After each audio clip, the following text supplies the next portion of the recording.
नमस्कार साधकों, जिज्ञासुओं और भारतीय संस्कृति के प्रेमियों। आज हम ऐसे अद्वितीय युवा की कहानी लेकर आए हैं जिसने अपने तप, अनुशासन और आध्यात्मिक साधना से वह कर दिखाया है जिसे सुनकर बड़े बड़े विद्वान भी आश्चर्य में पड़ जाते हैं।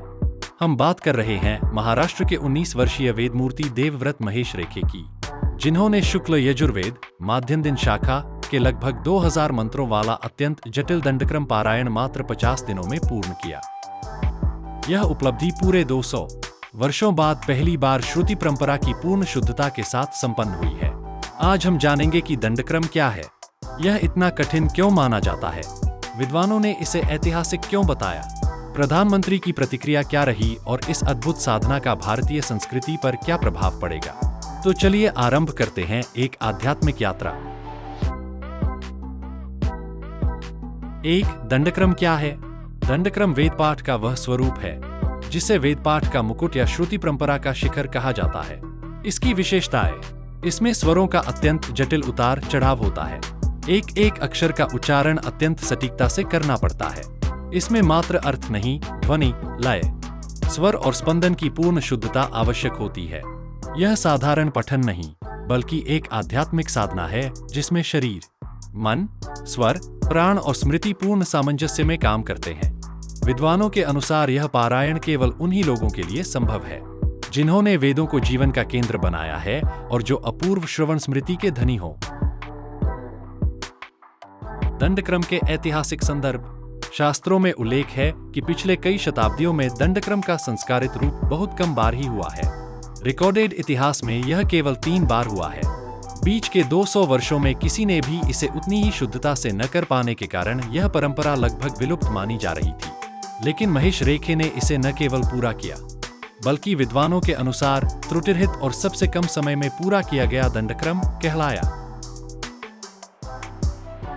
50 दिनों की अखंड साधना: देवव्रत महेश रेखे ने 50 दिनों तक प्रतिदिन कई घंटों की तपपूत साधना में स्वयं को समर्पित किया। इस साधना की विशेषताएं: प्रतिदिन से लेकर रात तक निरंतर अभ्यास, कोई भी सांसारिक विचलन न होने देना, स्वर, श्वास और स्मृति का कठोर अभ्यास, गुरु परंपरा के निर्देशों का पालन, पूर्ण ब्रह्मचर्य, नियम, आहार और मनोवृत्ति की पवित्रता। विद्वानों ने इसे अक्षरशः अत्यंत कठिन व्रत कहा है। वाराणसी की आध्यात्मिक गूंज: जब 19 वर्षीय युवा ने दंडक्रम का अंतिम उच्चारण किया तब वाराणसी में वातावरण कुछ क्षणों के लिए मानो स्थिर हो गया। विद्वानों ने खड़े होकर सम्मान दिया। परंपरागत वैदिक आचार्यों ने कहा कि इतने शुद्ध स्वर, ध्वनि, उच्छ्वास और लय का संयोजन दुर्लभ है। वेदशाला में उपस्थित सभी ने इसे दिव्य क्षण बताया। कई आचार्यों ने कहा कि यह केवल आध्यात्मिक उपलब्धि नहीं बल्कि भारत की प्राचीन ज्ञान परंपरा का पुनर्जागरण है।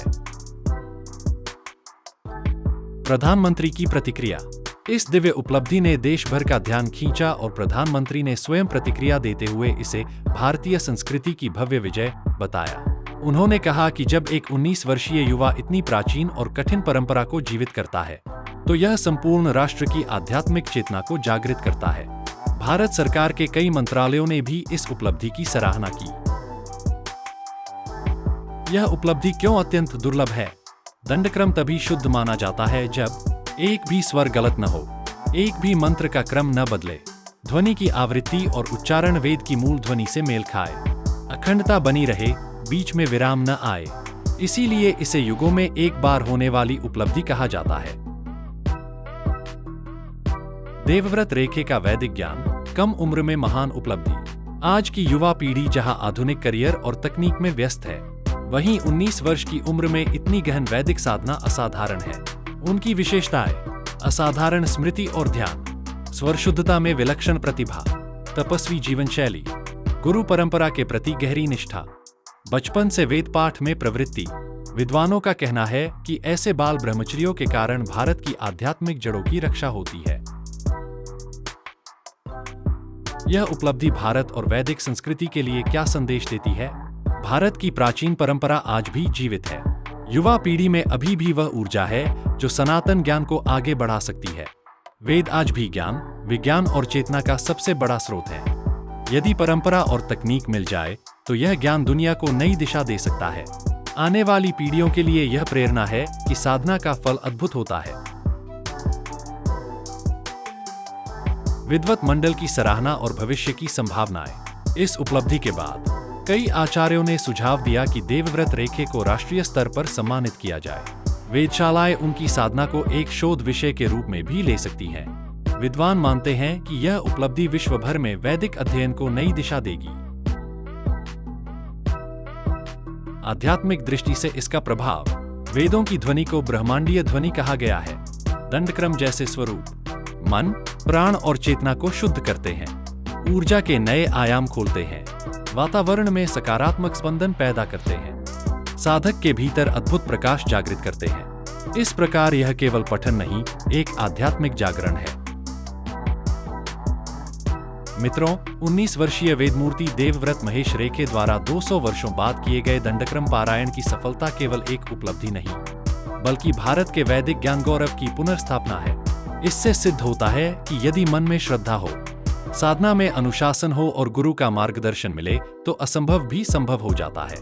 यदि आपको यह कहानी प्रेरित करती है तो हमारी संस्कृति को समझने, जीने और आगे बढ़ाने का संकल्प अवश्य लें।